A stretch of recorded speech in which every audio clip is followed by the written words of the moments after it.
Ah, Traveler and Paimon. You came. Yep, and it looks like we made it just in time! Although, can't say the same for the Cuckoosaurs. Bit of a low turnout, huh? Yeah, you'll see why soon enough.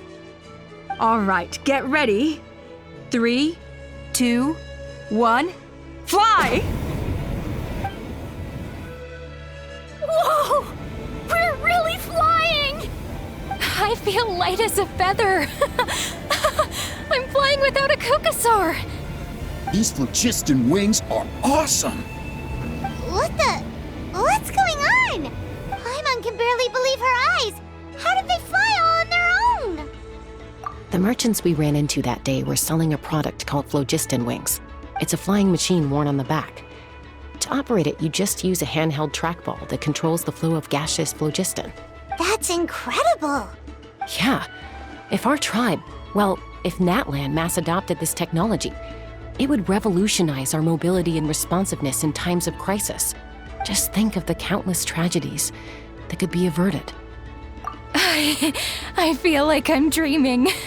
Did I really just fly on my own without the help of a Cuckoosaur? You'd better believe it. Plus, you just passed a flying trial. Right, Elder Alpa? Elder Alpa? Should this really count as a pass? If we did the trial using phlogiston wings? Why not? The scoring rubric is about flying performance. It doesn't specifically say you have to ride a Cuckoosaur, does it? Yeah, maybe, but... I mean, even Chasca had to ride a Cuckoosaur in a trial, right? And the whole point of the trial is to test both your flying technique and your ability to work with a Saurian companion. Well, if we can fly by ourselves, maybe we don't need to test the ladder anymore. Chasca, Traveler, what are your thoughts on this new invention? Right? That's what I think too. I agree that they have strategic value, but I don't think it makes any sense to evaluate candidates by the current testing standards if they're using phlogiston wings. Why? Shunan finally mustered the courage to go through with this, and now you're saying it doesn't count? We don't have any experience using these wings in battle, nor is it immediately obvious how to incorporate them into the existing systems in our tribe. Taking a longer-term perspective, I think we need to start by getting thoroughly acquainted with how these things work. Then we can develop a new trial format with new assessment criteria, tailored to candidates using the phlogiston wings. You all raise valid points. But Chasca, while your proposal sounds perfectly reasonable, it would probably take years to put it into practice. We lost so many people in that war. These phlogiston wings could be exactly what we need to strengthen our forces and boost morale in this trying time. And as for real-world battle experience, there will be plenty of opportunities to gain that. I have high hopes for you, Junon. Huh? Hey, stop staring into space! Say thank you! Oh, thank you. Thank you, Elder Alpa. You have nothing to thank me for. Remember, the way you got your wings back was by relying on yourself. Oh, Elder Alpa! Bad news! Cuckoosaurs are attacking the merchants again! Again? Okay, everyone, stay put while I... Huh? Chasca?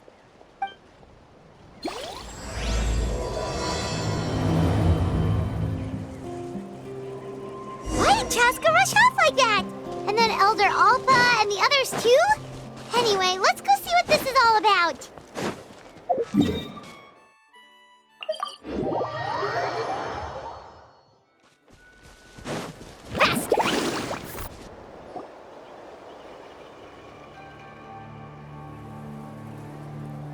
Oh, it's back! It found us again! Run! Get out of here!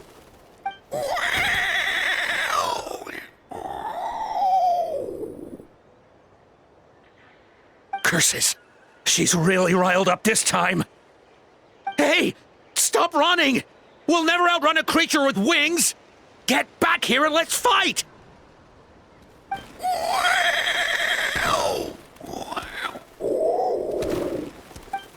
Stop! All of you! Chasca! Oh, wonderful! Quick, get rid of that thing!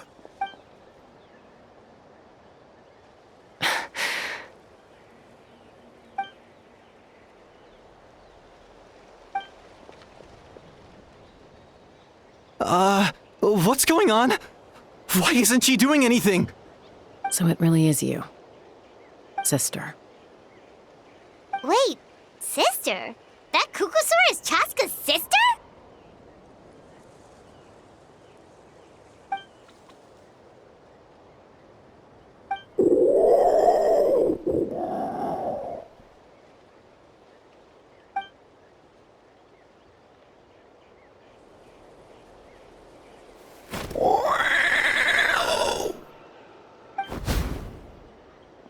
Koya, wait!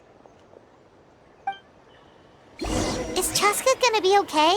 Should we go check on her?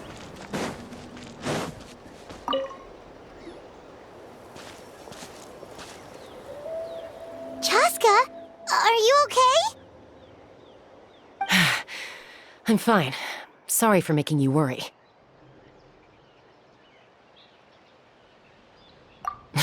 No point. She's an expert at hiding her tracks. Once she's shaken you off, you'll never catch up to her. At least, I always used to lose to her at hide-and-seek when we were kids.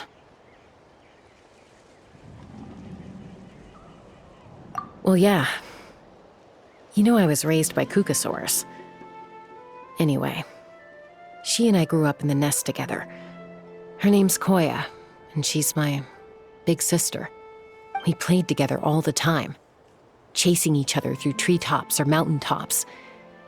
It felt like it would go on that way forever. Until the day I was sent back to live with the humans. Not all Kukusaurs are friendly towards people. Koya, for instance, she's fine with me because we grew up around each other, but she's not fond of other humans. When Mom decided to send me away, Koya strongly protested, and after I left, she became more and more reluctant to interact with humans. Maybe she thinks that humans stole you away from her. It's a possibility, but in any case, we still stayed best friends at first. I had a hard time adjusting to life in the tribe. So whenever something went wrong, I'd run off into the wild and vent to Koya. Ah, so that's what Uncle Cusco was talking about. He said you seemed to prefer hanging out with Saurians to your own kind back then. Yeah, I did. But then, gradually, everything changed. With a new mom and dad, a new tribe, and Koichi, I started getting curious about these humans and made an effort to understand their behavior. The more time I spent with them, the less I spent with Koya. And then, one day, it was Koya's turn to leave the nest. She sought me out and asked if I was willing to leave the tribe and go live in the wilderness with her. As far as I can remember, that was the first time she ever approached a human settlement on purpose. So, how did you answer her? Well, I wouldn't be standing here talking to you if I'd said yes. No, I was torn. On the one hand, I'd already made up my mind to embrace my new family and accept my human identity. But I also knew that Koya wasn't a fan of humans, and I didn't want to disappoint her. She took my hesitation as an answer. She saw it as a personal betrayal, threw a huge fit, and then flew off. We hadn't seen each other since, well, until today. Not for a lack of trying, though. I tried asking Mom where Koya's new nest was so I could talk things out with her. But Koya had already asked Mom not to tell me where she'd moved to. It must be hard for Mom, being stuck between her two daughters. So I didn't press the issue. And I didn't go looking for her. If things carry on like this, I need to make sure I find her before anyone else, even if she doesn't want to see me. For now, let's bring the wounded back to the tribe, and see what Mutota and Elder Alba have in mind.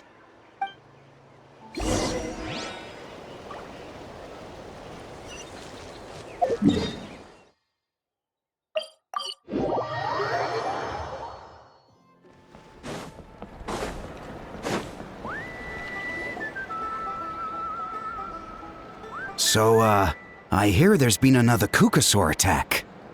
Ha! I knew it! They're wild animals, and they can't be trusted. Hey, show a little respect. The Kukasaurs are our partners. Maybe in the flying squad, but they don't give a hoot about the rest of us. Well, now that we have the phlogiston wings, do we even need the Kukasaurs anymore? Are you kidding? How are we supposed to protect our tribe without them? I didn't mean it like that. Huh? Protect our tribe? Or are you just scared that your precious flying squad will lose its prestigious position? You take that back!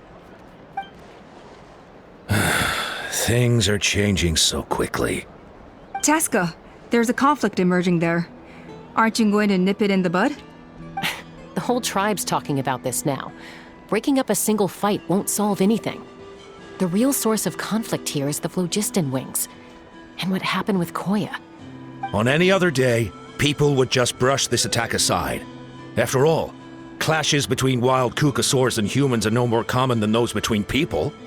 But now that the phlogiston wings have entered the equation, it's sparked a debate over whether our tribe needs the Kukasaurs at all. I worry that we risk repeating the mistakes of the Cinder City. Back then, Lord Ochkan's hatred of the Saurians nearly destroyed the peace forged by the Pyro Archon. Chasca, to prevent things from deteriorating further, I'd like to task you with restoring peace to the tribe. I will. Traveler, you've already done so much for Natlan, and the Flower Feather clan has no right to ask more of you. But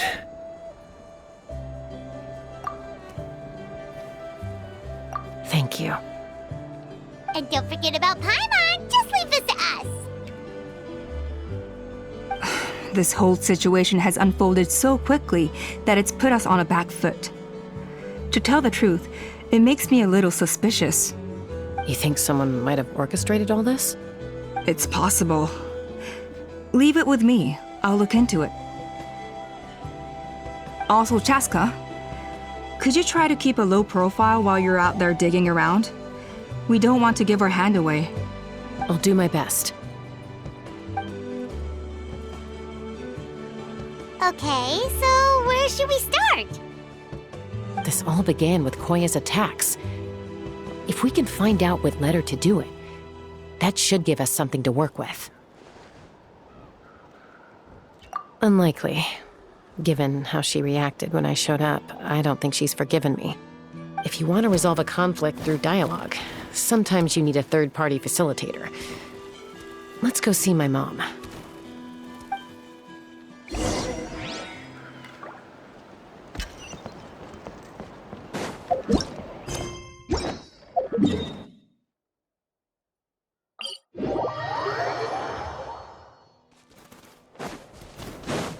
Let's ride!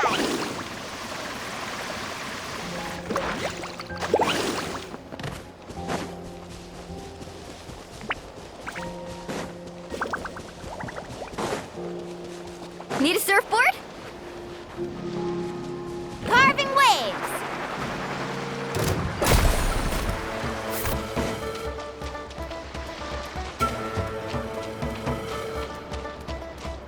Let's ride!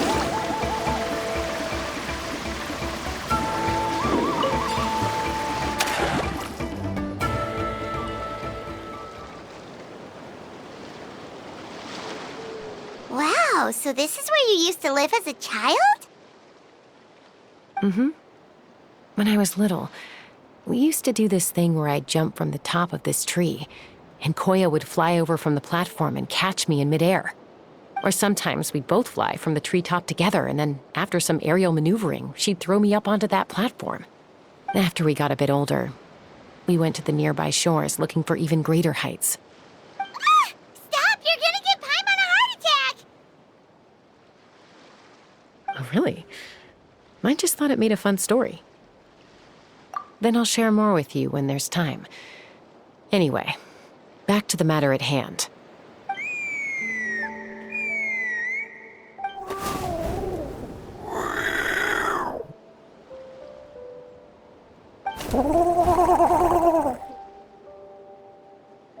Hey, Mama Bird. I'm back. My last visit was only a week ago, wasn't it? See? I visit you more than I visit Papa Cusco. I brought a couple of friends with me. These are the Traveler and Paimon. Traveler, Paimon, this is my mom. Her name is Chimpu. In the human tongue, anyway.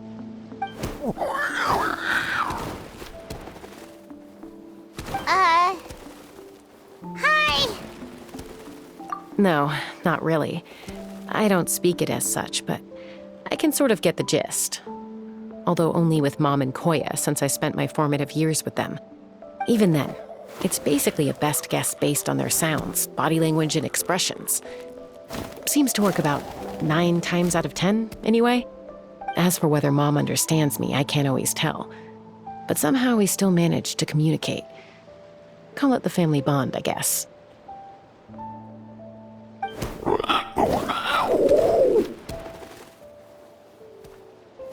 Don't worry.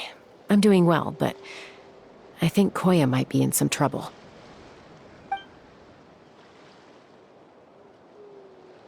I know she's never been a fan of humans, but she's never deliberately attacked them before either. What's behind this sudden change? Does, Auntie Chimpu know anything? Doesn't look like it. Koya hasn't visited her in a long time.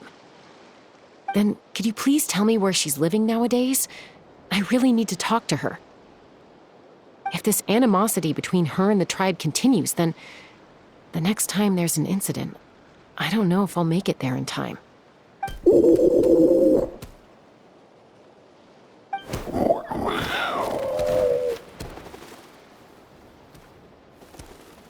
She said she'll take us there. Thank you, Mom.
Need a surfboard? Faster!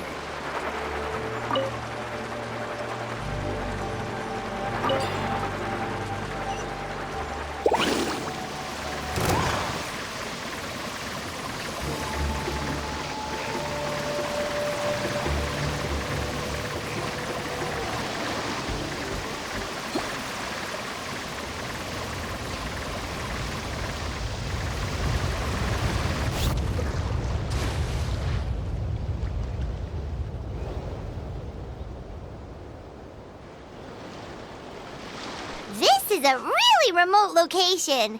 Guess she was trying to get as far away from humans as possible. We stay here? Okay. Got it. Traveler. Paimon. Mom says we should stay out of sight for now.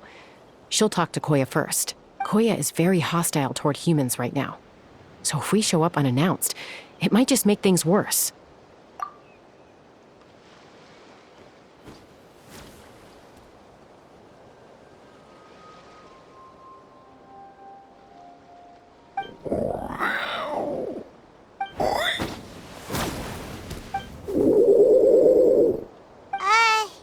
Any idea what they're saying? Sounds like things are more complicated than I imagined. There's evidence in this area suggesting that Koya might have been the victim of a human attack.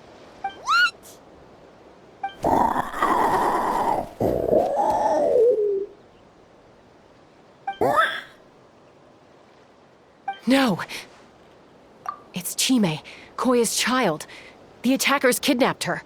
They came over the sea, under the cover of night, and they took Chime. What the heck? Who would do such a thing?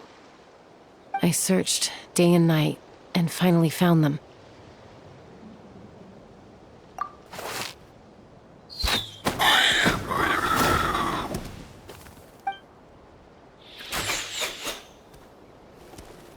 Oh, yeah! Topal's contraption is working like a charm! Got her in one! Hey, there's another one! Wait, is that the one that got away last time? Who cares? Just get them all. T'Pol pays us per catch.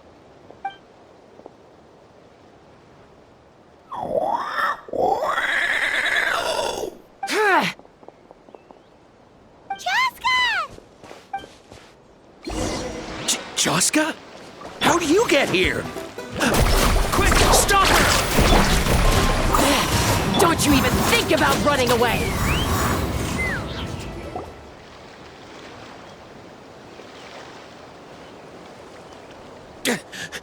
Don't come any closer, or I'll... Go, Phlogiston Wings! Take me out of here! Uh-oh, looks like it malfunctioned. This is bad. Mom and Koya are already injured. And if that thing explodes right next to them... Help! Elemental energy suppresses it! Please, someone! Get back!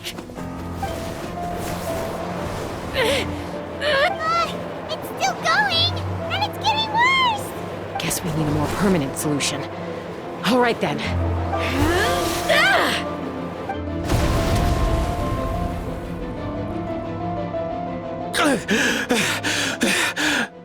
That was too close. I thought I was gonna die.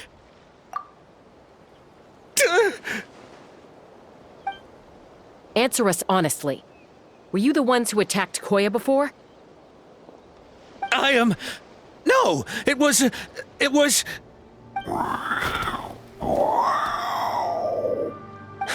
Well, she says it was you. Just tell me, who sent you here? It was T'Pol. He told us to catch all the wild Kukasaurs we can find. And he also said that this Kukasaur has become a thorn in his side, so it needs dealing with urgently. T'Pol? Huh. Sounds familiar. But where from? Well, he tends to send his orders in writing. He pretty much never communicates with us in person. When he does, he wears a mask to hide his face. And whenever we trade Kukasaurs for Phlogiston Wings, we deal with his henchmen. So you didn't even make those wings? All we did was slap some labels on them and transport them over here, to make them look like they're imported. To make it harder to trace their origins. I don't know, honest! Well, that's mighty convenient, huh? What about if I held a gun to your head? Would that change your answer? No need. I'm sorry. I'll tell you everything I know. T'Pol doesn't tell us much, but he always stresses that he wants them alive. So that gives us some clues. This is just a best guess, of course, but we suspect that the gaseous phlogiston stored in the trackballs is drawn directly from the Kukasaurs. What? Easy now. You're still injured. Hey, keep talking. Yes, ma'am. So, the gaseous phlogiston has to be highly refined in order to power the phlogiston wings. The slightest imperfection can have disastrous consequences, as you just witnessed. But the Kukasaurs have a natural ability to process gaseous phlogiston. So, if you use them as an intermediary, then...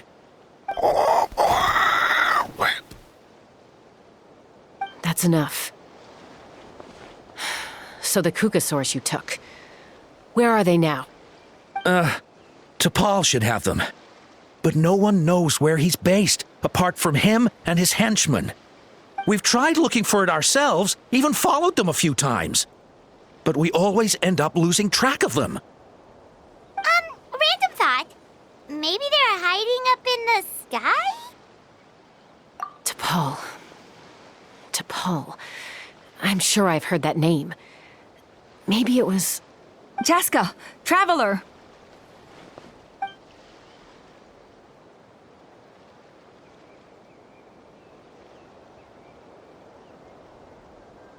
That voice! It's Alpa!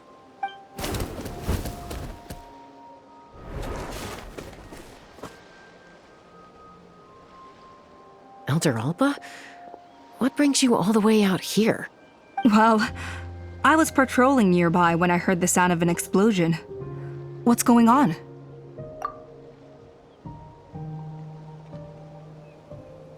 I don't believe it. Elder Alpa, does the name T'Pol ring a bell to you?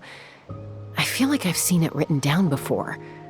Maybe in a list of candidates for the flying trials? Huh? So he's a member of your tribe then? No. If he was a member of the Flower Feather clan, I'd definitely know him. Now that you mention it, I do remember a young man from outside our tribe who came to participate in our flying trials once. You were away on a mission at the time, which is probably why you don't remember him. He was a craftsman from the Children of Echoes, but he'd always dreamed of soaring the skies, so he wanted to join our flying squad. The Children of Echoes? That's rare. But despite his best efforts, he unfortunately failed to pass the trial and gain the Kukusaur's approval. In the end, he went wingless and returned dejected to the Children of Echoes. Wingless, huh? Maybe he invented the phlogiston wings to get revenge on the Kukusaurs. Perhaps. Or maybe it's simply his way of dealing with his regrets over his past flying endeavors. Either way, it doesn't excuse his abuse of the Kukusaurs. I'm gonna take these guys back and expose the truth to the tribe. It's time for this conflict to end.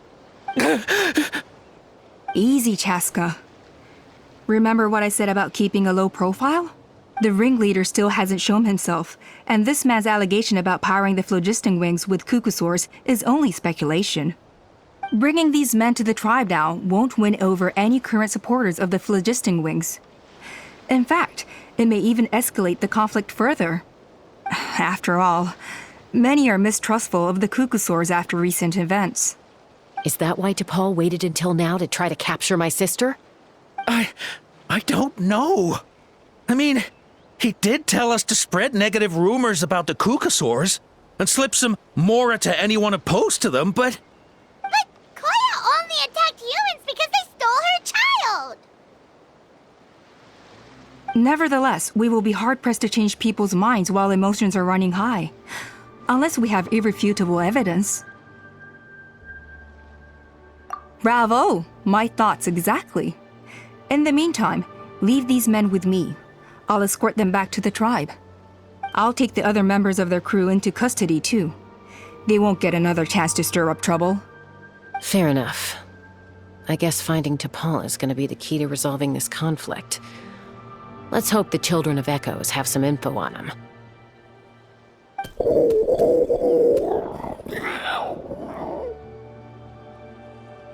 Sorry, whatever it is, it'll have to wait till this is all blown over.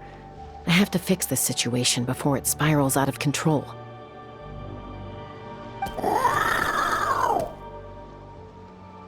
Mom, sis, rest up and get well soon. I gotta fly.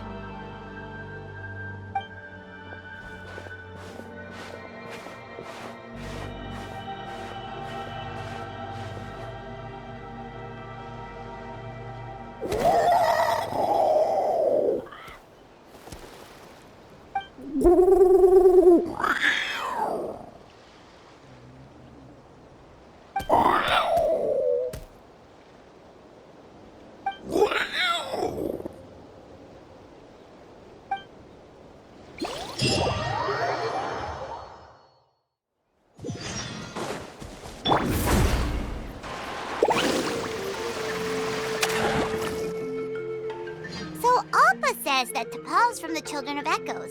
But how do we track him down? Just ask around until we find him? Let's start by talking to someone we know. It'll be faster that way. At this time and place, I'll bet the easiest person to find is... Wakey, wakey, Shilonen! Oh, it's you. Okay, give me a second. I'll come down.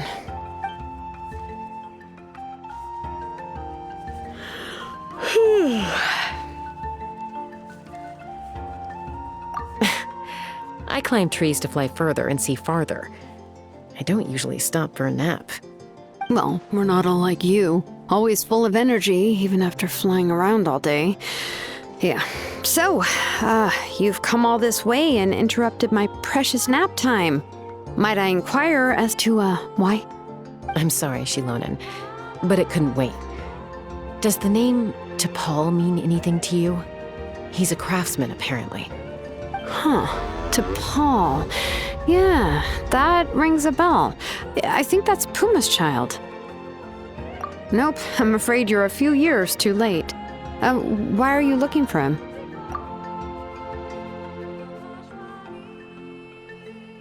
Huh, phlogiston wings. Wow, okay. The kid actually pulled it off. Well, looks like, no more rest for me today. Pulled it off? You mean he's tried making something like this before? Yeah, he started trying to build a flying machine right after he got back from the Flower Feather clan. So right after he went wingless, then. Was this flying machine anything like the gun you made me? You mean your gun that's harder to tame than the proudest Kukasaur? No, he wanted to build something that allows anyone to fly freely, even if they're not naturally gifted. But he never got very far back then, though. Blew up his workshop a few times and barely made it out alive. I never really kept up with him after that. His parents traveled a lot in their youth and only returned to the tribe after he was born. But they settled in a remote area and don't interact with other people much. Which means most people in the tribe don't know them very well. Your best bet is to chat to his direct family. I'll, go get Puma. Wait for me in front of the workshop. I won't be long.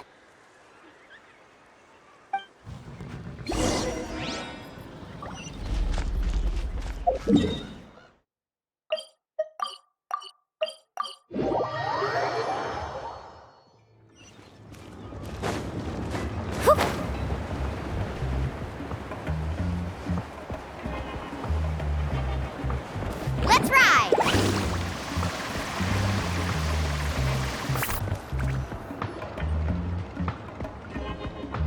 I'm back.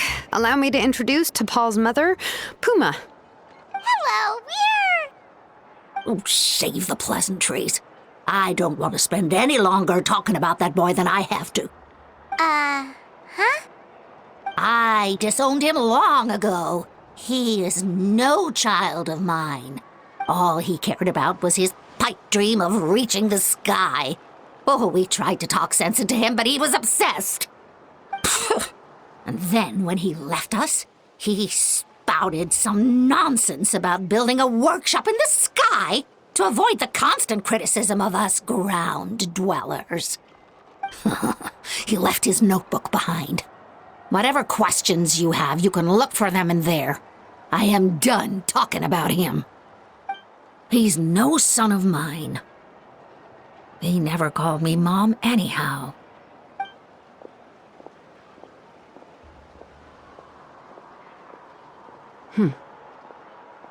Wow, they've really fallen out. Paimon sure wasn't expecting that. Her husband, T'Pol's father, he passed away recently, and T'Pol didn't even bother to show his face at the funeral. If you ask me, that was probably the final straw for Puma. I'll go keep her company. If there's anything else you need, just come and find me. Thank you. Okay, so this notebook is the only lead we got now, right? What's in there?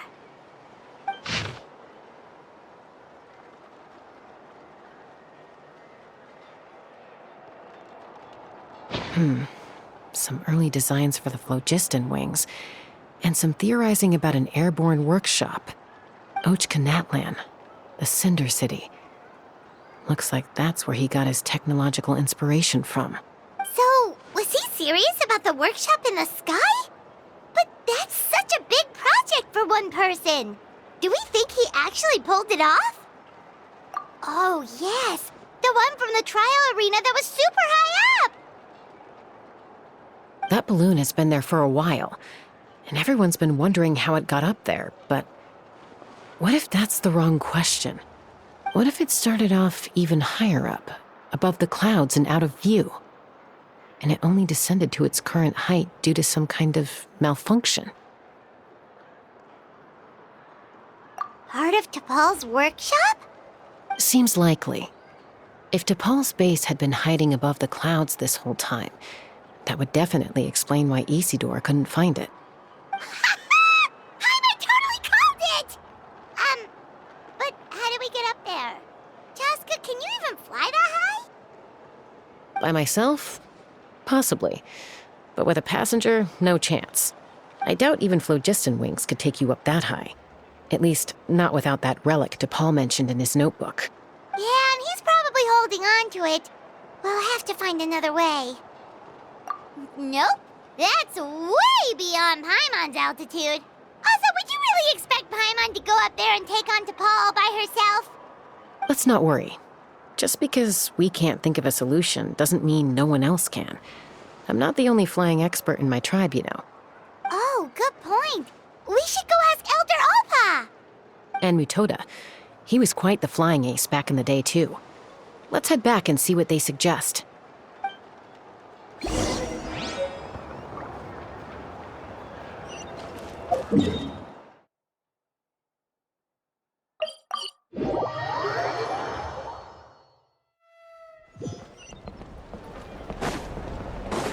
No more Kukasaurs. We want phlogiston wings. Chasca, you're finally back. Things are getting really tense in the tribe. Have you made any headway with your investigation? Some people even think we arrested the merchants just to support the flying squad and crack down on the phlogiston wings. We found some promising leads, but there's a major obstacle standing between us and the irrefutable evidence we need. A relic from the Cinder City? So Och Khan's still managing to sow discord, even after all these years. An airborne workshop and a hot air balloon above the trial arena. And that's where you're trying to get to now? Neither phlogiston wings nor a Kukusaur can take you that high up. Do you really think that's where T'Pol is hiding? You know what? There might just be a way. Really? Do you still remember those spouts in the arena?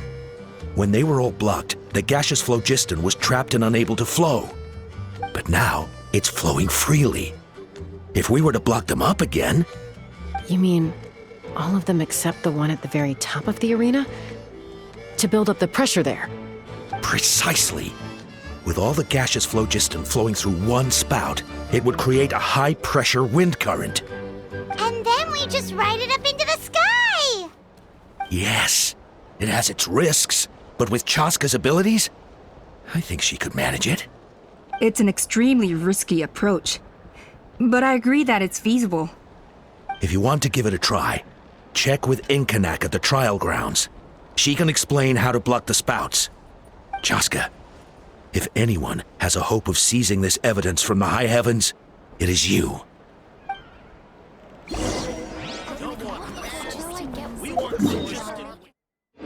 Mouthing the Kukusaur's going a step too far.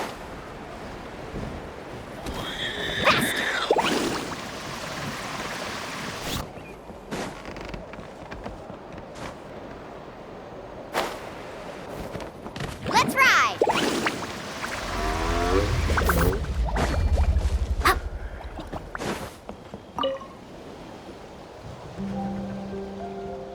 Goodness me, that is a very bold idea. Maybe so, but we have to act fast. What's the quickest way for us to block off the spouts? From a technical perspective, I'd have to advise taking some measurements and carefully planning this out first. But I'm guessing that's not what you want to hear. Then we'll have to take the rough and ready approach. See the solid phlogiston over there? Our prior inspections revealed that some kind of stable structure has formed inside, making it highly damage resistant. It's not without its weak points, but unless they're all struck at the same time, the structural integrity won't be threatened. So, what happens if we do strike them all at once? It'll collapse.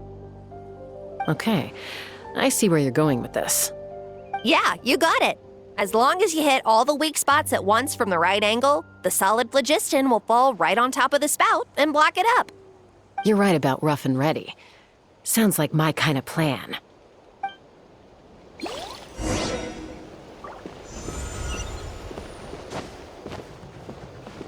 Let's fly!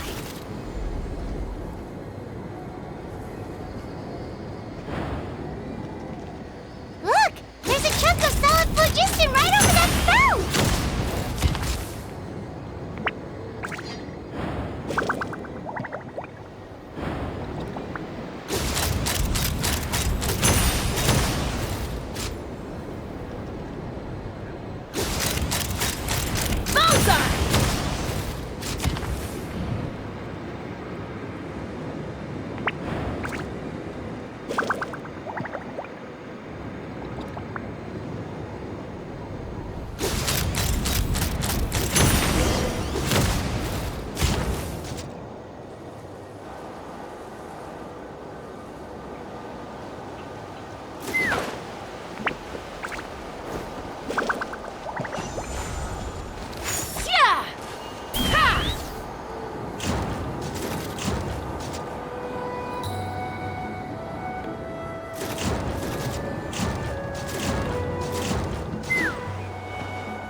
Let's fly!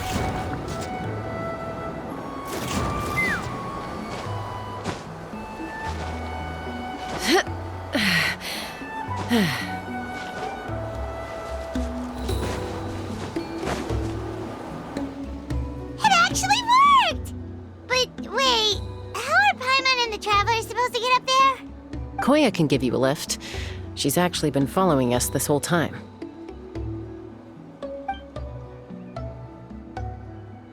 Wow, Paimon didn't notice at all! Well, probably because she didn't want to get too close to humans.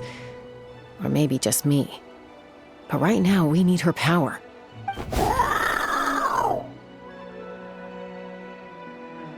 Whoa, you didn't even have to summon her!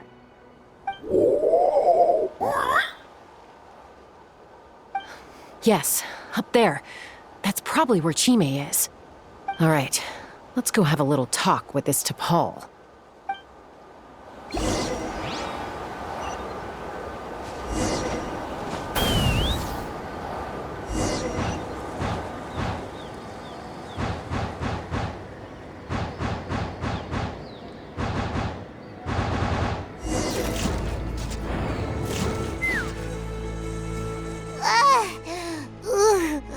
Haven't ever flown that fast before. She feels so ready to throw up. Aha. Just as I thought. It might look like a regular hot air balloon from the outside, but up close, it's clearly been heavily remodeled. And sure enough, it only descended below the cloud line because the custom-built machinery malfunctioned. I should be able to figure it out with T'Pol's notebook. Thankfully, I know a little DIY from fixing up my guns when they're having issues. That should just about do it. Now all it needs is a nice hard kick. Maybe that works on your guns, but, huh?